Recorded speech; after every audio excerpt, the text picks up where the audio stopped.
I used reasonable use of force to retrieve my property. 4 big cops pulled me to the ground in front of my family members and many of my friends. And I get a phone call from her saying, "Mayor, the bus was vandalized." She's crying. It's not about Israel, it's about the Jews.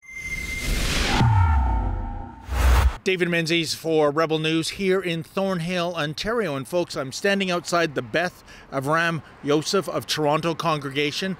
It's a synagogue on Clark Avenue, and it's very peaceful right now, but let's throw to a clip of what this serene neighborhood looked like back in March when ding dong, the pro-Hamas thugs came a-calling. Check it out.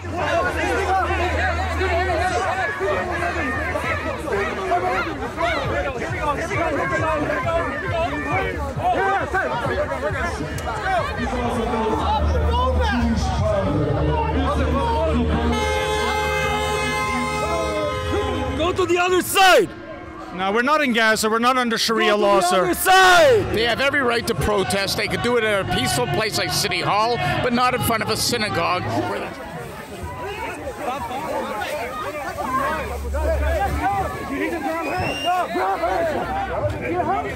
This is your house?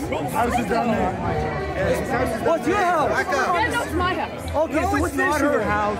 We are here because this place of worship has chosen to make their venue a real estate venue to sell illegally occupied land. Yeah, quite a tale of two cities there, isn't it, folks? And I'm with Meyer Gerchter. Meyer had a fascinating experience that day. He had the utter temerity to wave a flag of Israel. Meyer, then what happened? I was waving my Israel flag, just holding it up on my right hand. And I was in a commotion. There was a bunch of people in the middle of the road here. A girl grabbed me from the side. She says, "Hey, get out of here." And she was a marshal, and her job is supposed to be keeping the peace, which she was not. And so she attempted to steal my flag, and along with her friend, and in the process, it broke. Now, we've all seen what happened when they took people's flags here. Either they burned it, they wrapped it around their leg and walked on it, or they tore it. So there's no way I was going to let that happen to my flag. And so I used reasonable use of force to retrieve my property. And obviously, she let go. And as soon as I got my flag, I left. I just ran, and that was it. About an hour later, after having found out that she was begging the police to arrest me with Gada Sasa, and we all know who you are. They begged the police to arrest me, and they did. 4 big cops pulled me to the ground in front of a few of my family members and many of my friends. I had no weapons on me, and I did not resist arrest. As a matter of fact, I just gave them my hands, and I said to them many times, even while being under arrest, I said, "Thank you for your service," because I have a lot of respect for the law enforcement. Obviously, I was very disappointed in the outcome, but I knew that God of Israel would help me, and He did. And they charged you with what, Meyer? They charged me with simple assault, because that's the most minor thing on the scale of criminal activity. And thanks to my amazing lawyer, who I'm not going to name, I got justice, rightfully so. Meyer, you had your day in court, finally, yesterday. Yes. What happened? Well, it went by pretty fast. My charges were dropped. Baruch Hashem. And so I understand you merely had to enter into a peace bond. That's not a criminal record. It's just well, it's something you've been doing all 32 years of your life, as you told me off camera, obeying the law, being a good citizen. Yes. So it's really no big deal. But tell me, what seems to be a big deal is some of the pro-Hamas hooligans on social media, you told me, they've been acting with outrage over you getting off. I guess they wanted the Crown to throw the book at you. I don't think they like the truth. I think the truth hurts them. They like to flip the narrative. That's what they do. They're professional provocateurs. And they like to get people's reactions. They're recording people while intimidating them, and once they react, they try and say, got you. There is a very disturbing sidebar to your story. You mentioned that your wife drives a school bus, and not only was it vandalized, but there was some absolutely appalling and reprehensible graffiti written on the school bus. Can you tell us about that, please? About a week and a half after my arrest, my wife, who worked for a Hebrew bus company, her school bus was vandalized at St. Elizabeth Catholic School, right by the Promenade Mall here in Thornhill. And I mean, it was 6:30 a.m. and I get a phone call from her saying, Mayor, the bus was vandalized. She's crying. She doesn't understand what's going on. Obviously, we were specifically targeted because at the parking lot where many buses were parked, only that bus was vandalized. There was graffiti on the exterior of the vehicle, on the interior. Garbage was thrown all over the inside.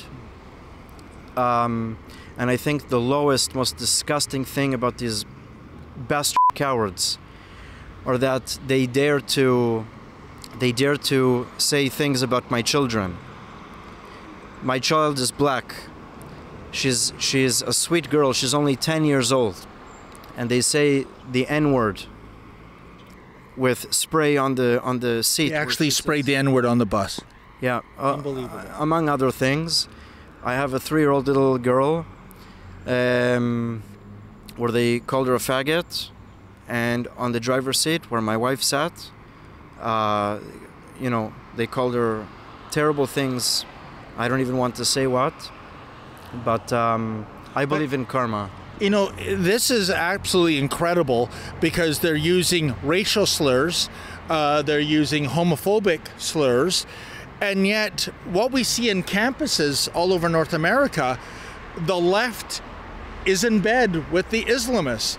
And I thought the left was all about denouncing racism, about standing up for LGBT, etc. rights, but these people they're getting in bed with, it doesn't look like they're subscribed to the same game sheet. Yeah. Look, what I can say to that is there's a lot of evil in this world, real evil. Not when they're crying, oh, evil Zionist thugs. I'm talking about real satanic, demonic evil. And this is a spiritual war against God. That's what this is. These people who vandalized my wife's bus, they will get what's coming to them. I believe in karma. They are real criminals. Is there a police investigation about that vandalism and graffiti? Yes. Well, we reported it right away. It was treated as a crime scene, and forensics team came and checked everything. And they're still investigating. But I believe in justice, and there will be justice. Women were raped on October 7th, whether you like it or not. I know that the truth really pisses you off. Gada Sasa, Navita Wan, you guys are super criminals, and Hashem is watching you. Navita Wan, if I may interject, as the saying goes... I'm not afraid of you. I'm not afraid of you. But speak of the devil, my cameraman here today, Lincoln J., he was there that day too with me. And check out this footage, folks. It's Navita Wan, of all people, physically assaulting my cameraman, Lincoln J., and then stealing his phone. Check it out.